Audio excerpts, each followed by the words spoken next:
hörmetli qarindoshlar, Sharq Turkiston Sürgündü Hökuməti televiziyasının xəbərlər proqramısında görüşənləri qızğın qarşı alırız.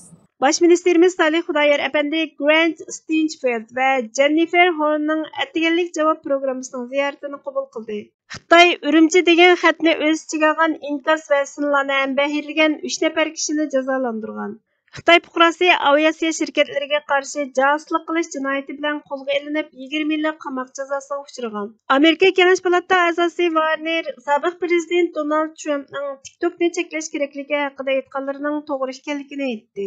Tunda tafsiliy mazmunlarni diqqatga sunamiz. Baş ministerimiz Salih Xudayer Efendi 18 noyabr günü Jennifer Horn ve Grant Stinchfield'ning Әттігенlik cevap programısının ziyaretini qabul qilib, G20 davlat boshliqlari yig'inida Bayden bilan Xi Jinpingning ko'rishishi, Sharq Turkistondagi irqiy qirg'inchilik haqida suhbatlashdi. Riyosatchining Bosh minister efendi, do'stlaringiz, yaqinlaringiz, xalqingizning beshiga nima ishlar keldi? Baydenning buni kun tartibga olib kelmaganligiga qanday qaraysiz degan savoliga Bosh ministerimiz Xitoy 1949-yili Sharq Turkistonni ishg'ol qilib olgandan keyin Rəyimsizlikçe mustamlaka hareketi yürgüzüp kelgen bulup, Xi Jinping hakimiyetke çıqqandan keyin, yani 2014-yıldan başlap ırqi qırgınçılıqni küçeytip etdi. 2017-yıldan başlap xalqaro jamiyatning xabar topqanidek jazo lagerlariga millionlagan insonlarni qamadi. Shuningdan keyin Amerika davlati Trump hukumati ovozini chiqarishga boshladi. Trump hukumati Xitoyning bu qilmishlarini irqiy qirg'inchilik deb tanidi. Bayden hukumatimi buningga varislik qildi. Meyli Trump hükümeti bolsun, meyli Bayden hükümeti bolsun, tüven derecelik cezalashdan başqa hiç qandaq iş qilib bakmadı. Sharq Turkistondagi Uyg'ur va boshqa turk xalqi izchil turda jazo lagerlariga qamash, qiynash, tug'mas qilib etish, organlarini sug'urib olish, hatto o'ltirish qatorliq zulmlarning qurboniga aylandi. Bo'libmi yaqinqi 100 kundan buyon nol korona siyosatining turtkusi bilan milyonlagan Uyg'urlarni uylariga qamab, nurg'unlagan insonlarni ochliqdan o'ldirdi. Bundan boshqa jazo lagerlaridan farqsiz karantina asliyalarini ta'sis qildi. Hatto sayyor tashkilotining aytishicha 14 kun karantina qilinadigan bo'lsa-mu, karantina vaqti allaqachon 100 kundan oshib ketgan. Buni Amerika Bayden hukumati biladi. Shundaq turuqliq erkin dunyoning rahbari bo'lgan Baydenning irqiy qirg'inchilik yurgizayotgan bir davlatning rahbari bilan ko'rishishi kishini bearam qiladi. Agar ko'rishish jarayonida davlatlarning irqiy qirg'inchilikni izchil yurgizishiga yo'l qo'ymaydiganligini, qilmishlarning jazosiz qolmaydiganligini aytgan bo'lsa, buni qabul qilg'ili bo'ladi dedi. Men shuni bilolmadim. Hukumat organlaridagi birarsi bu ishni qilayotgan bo'lsa, siz Bayden hukumatidagi bu masalaga astoydil muomala qilayotgan birarsi bilan aloqalashayotgansiz yoki hammasi buningga sal qarayotganmi degan savolga bosh ministerimiz hukumat bosh kotibi Antony Blinken faol turda buni oxirlashtirishning yo'llari ustida izlanyapti. Tashqi ishlar ministerligidagi demokratiya va inson haqlari emgak ishlariga mas'ul bosh sekretar bu haqda aktiv ishlayotdi. Birlashgan Davlatlar Tashkilotidagi elchimi Xitoyni ayblash uchun dunyodagi davlatlarni bir yerga yig'ishga tirishyapti. Bundan boshqa hech qanday ish qilinmayotdi. Bayden bu haqda hech bir bayonot e'lon qilmadi. O'zini inson haqlari va erkinlikning qo'g'dug'chisi deb e'tirof qilgan Bayden uchun bu to'liq echinishli bir ish dedi.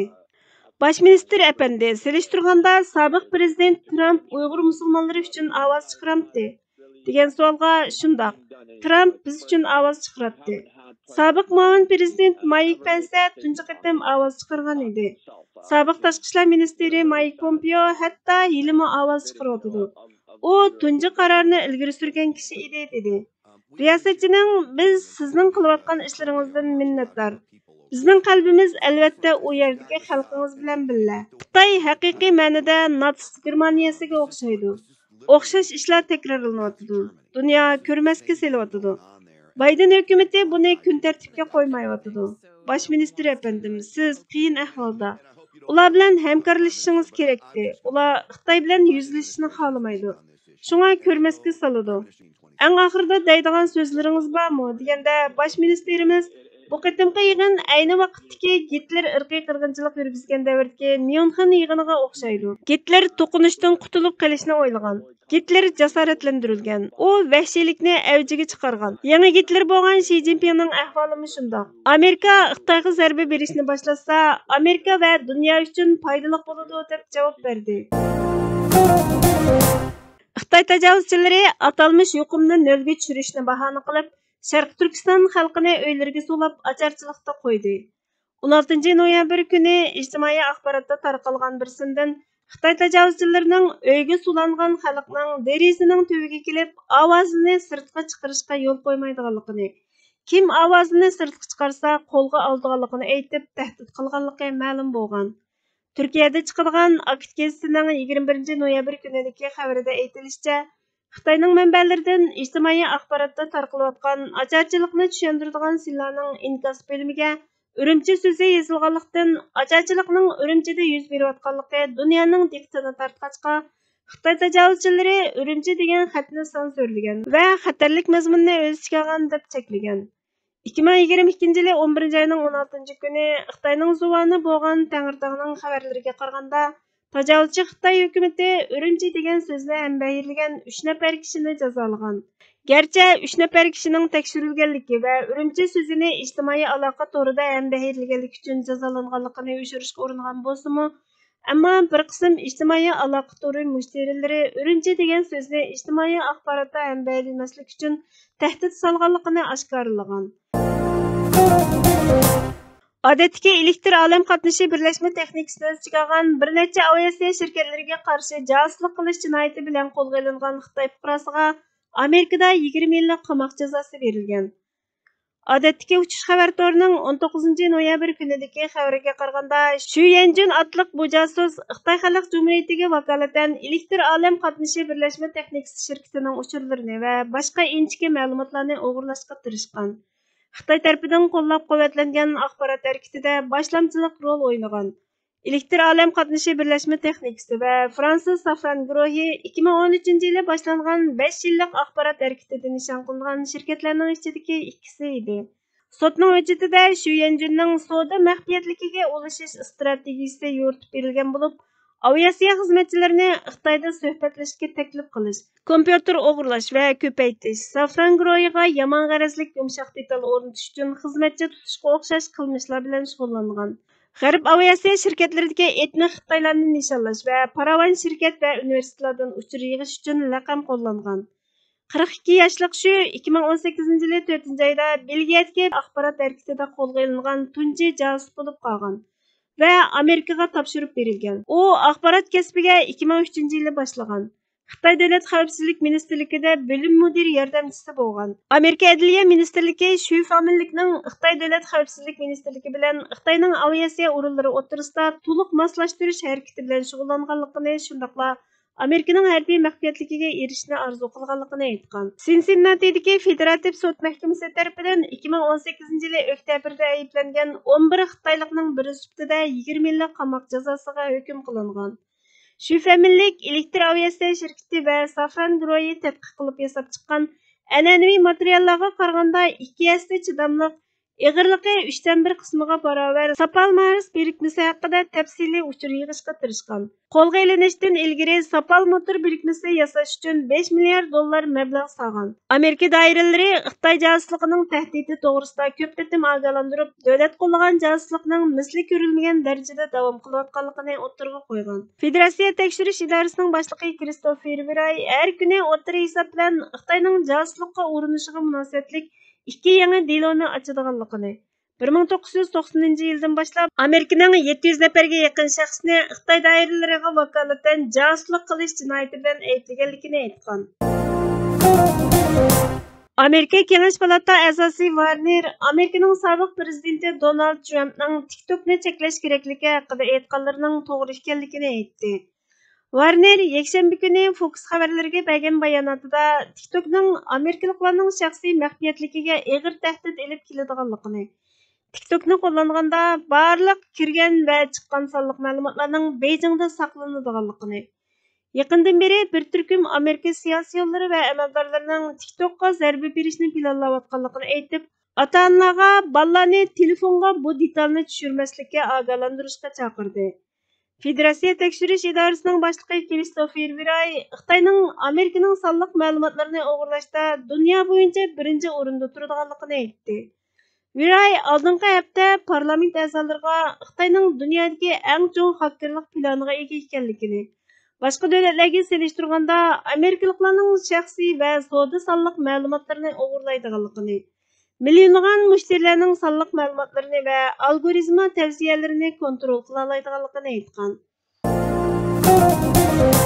Әмділікте texmi әзбәйлеген алда чекінішнің ikkinchi qadami bo'lgan Indigenous People, ya'ni yerlik millat safsatisi bozorga silinmoqda. Bu qabilikda texmi ilgirlab, psixologik tasliqsishni texmi voyaga yetkazmoqchi bo'lganligidandir. Ba'zilar menga umidsizlikni targ'ib qilguvchi qalbini kiydirmoqchi bo'lishganlarida astoydilroq o'ylab ko'rdimmi? Mening umidsizlikim hargizmi mustaqilligimizning mumkinligidan emas. Balki qo'llanayotgan metodimiz, qilib yurgan ma'nisiz, plansiz ishlarimiz, siyosiy kimligiga diqqat qilmasdanla meni qo'lladi deb to'playdigan doiralarimizdir. Menga umidsizlikni targ'ib qilish gunohi ortishga uringan shu umidvorlar yuqorqi ilmiy dalillardan keyin avtonomiya targ'ibotining nimaligini o'ylanib ko'rsa bo'ladi. Mana bunisi haqiqiy umidsizlik urug'i chetish bo'lib, buning oqibatini tasavvur qilg'ili bo'lmaydi. Nayeti əpsiski, burun deb ötkünümdek Uyg'urlarning bağlash mizani bakmi g'alita. Ya'ni hech adolat tuyg'usi haqqa qarshi bo'yicha emas, tarafdorlikni o'lcham qilib bağlash ilib boradigan bo'lg'achqa, masalani tekshirib ko'rishdan burunla ularning bahsi hozirlangan holda bo'ladi. Ya'ni ashu tarafdorlik beriladigan bahoni allaqachon belgilab o'tgan bo'ladi. Bu holda bundaq baholarning nima qimmati bo'lsin? Agar Sharq Turkistonliklar milliy taqdiriga ko'ngil bo'ladiganlar bo'lsa, eng avval avtonomiya safsatisiga diqqat markazlashgan bo'ladi. Avtonomiya o'z-o'zini boshqarish ma'nosini beradi. Bu xeli yaxshi edi. Endi bu satqinlar texmi ilgilgan holda Uyg'urlarni o'z-o'zini idora qilish iqtidori bo'lmagan, madaniyat asosi bo'lmagan, boshqa madaniyatliklarning homiyligida turmasa bo'lmaydigan yavoylar degan yangi safsatda yerlik millat razgimilini bozorga selishmoqda. Yerlik millat salohiyati talab qilish boshqalar tarafidan tengilganligini, bizninkilarning buning foyda ziyoni haqida o'ylab ko'rmaylar qabul qilganligini yuqoridagi bayonlarga selishtirib tafakkur qilib beqing. Türk psixologi Doğan Jo'janlıoğlu shundoq deydi. Biz o'z qarorlarimizni chiqarishdan burun boshqalarning ra'yini belgilagicha o'ringa qo'yib oladigan ishlar xeyli ko'p. Boshqalar nima deb qolar degan andisha bilan boshqalarning ko'ziga patmaydigan shaklda qaror beramiz. Bu qaror bizning o'z orzusimizning mahsuli emas. Undaqkan o'z qarorimizmi emas, boshqalarning qarori. Bizni beqindirib olgan boshqa bir kuchning qarori. Mana bu shaklda qaror qildiganlar qandaqmi bu millatning orzusiga vakillik qila oladi? Mangulik foyda manfaatni bugungi maosh va berib kelish rasxoti uchun tegishib yetadigan Iroqni ko'rolmaslar, qandaqmi milliy kurashning boshlamchisi bo'la oladi? Biz bilan tamoman o'xshash salohiyatda bo'lgan tibetliklar bu yerlik millat safsatisi haqida nima deydi? Garchi tibetliklarda yerlik xalqlar bilan nurg'un xarakter o'rtoqliklari bo'lsa-mu, ammo ular o'zlarini yerlik xalq emas, besilingan davlat deb qaraydi. Yana bir nuqtaga diqqat qilishimiz kerakki, Indigenous People salohiyati bugungacha faqat va faqatla Amerika indianlari va Avstraliya yerliklariga noil bo'lgan sharafdir. Bu ikki qit'adagi yerlik xalqlarning sifatlariga diqqat qilgan bo'lsak, hech qachon madaniy jamiyat barpo qilib boqmagan, yeziq madaniyati bo'lmagan, hech qachon muntazam davlat qurib boqmagan yerim yavoyi kechmishini ko'z oldimizga keltira olamiz. Bizmi ashlardek yerim yavoyimiz demoqchi bo'lamdik. Xuddi ularga Yevropaliklar madaniyat elib kelgandek, bizga Xitoylar madaniyat elib kelgan. Bo'lmasa, menga ashu yavoyiligimizda qolibdi deganning e'tirofimi? Bular haqida jiddiy o'ylanib boqqan vatanparvarlarimiz bo'lib boqdimi? Bular bu haqda nima o'y fikrga keldi? Agar to'g'ri deb qargan bo'lsa, to'g'riligini isbot qilib boqsin. Xato bo'lgan bo'lsa, xatolikqa qandaq inkos, qandaq qarshilik ifodaladi? Xitoy buni baribir e'tirof qilmaydigan bo'lsa-mu, buni besib elinmaganligimizning, ixtiyorimiz bilan madaniyat elib kelguchilarni qarshi olganligimizning iqrori sifatida foydalanadi. Öz ixtiyorimiz bo'yicha Xitoylarning yetakchiligini qabul qilganligimizning paketi sifatida foydalanadi. Natijasiga o'zi ishonmaydigan bu bir to'p odamning xalqni davomli aldishi dal bu millatdagi hipnozli holatining natijasidir. Agar xalqning ko'zi ochilgan bo'lsa edi, o'zini setayotganlarning qilmishlariga to'g'ri degan bo'ladi.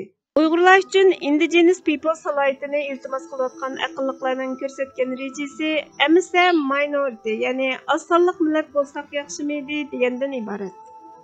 Chet elliklar oldida avtonomiya va Xinjiang deb ishlatadigan Uyg'ur xalqini biz mustaqillikdan voz kechmadik deb aldaydigan bu hamoqatlarning so'zlaridagi chalangishlikni ko'ring. Agar sen avtonomiyani qabul qilmagan, Xitoyning bir partiyasi ekanligini qabul qilmagan bo'lsang, qandaqlarcha oz sonliq bo'lib qolasan? Sen o'zingni Xitoy fuqarosi, Junxo millatlarining biri, vataningni Xitoy tuproqining bir partiyasi deb e'tirof qilgandilar, ondan bu yo'g'on dash qaynoqning ichida oz sonliq bo'lib qolasan. Agar sen Xitoy davlatini davlatimiz deb tanimsang, vatanimiz burundan mustaqil davlat bo'lib kelgan va kelgusida cho'qim mustaqil bo'ladi deb ishonsang, u holda mustaqil Sharq Turkistonda biz nemishqa oz sonliq bo'lib qolgudekmiz? Biz bu davlatning asosliq aholisi emasmiydik? Men barliq Sharq Turkiston xalqini, millatimizning siyosiy taqdiriga ko'ngil bo'ladigan barliq shaxslarni, ziyolilarni mana bu nuqtaga, avtonomiya talqinlarining psixik oqibati, Indigenous People salohiyatiga iltimos qilishning siyosiy oqibatiga diqqat qilishga chaqiraman. G'ulom Osmon apandining 2018-yili 3-oyning 3-kuni yozgan Qo'rqinchli suiqasd nomli maqolasidan elindi. Hurmatli ko'ruvchilar, xabarlarimizni ko'rganlar uchun ko'p rahmat. Kelar qitimli programmamiz ko'rishguncha Allohga omonat bo'linglar.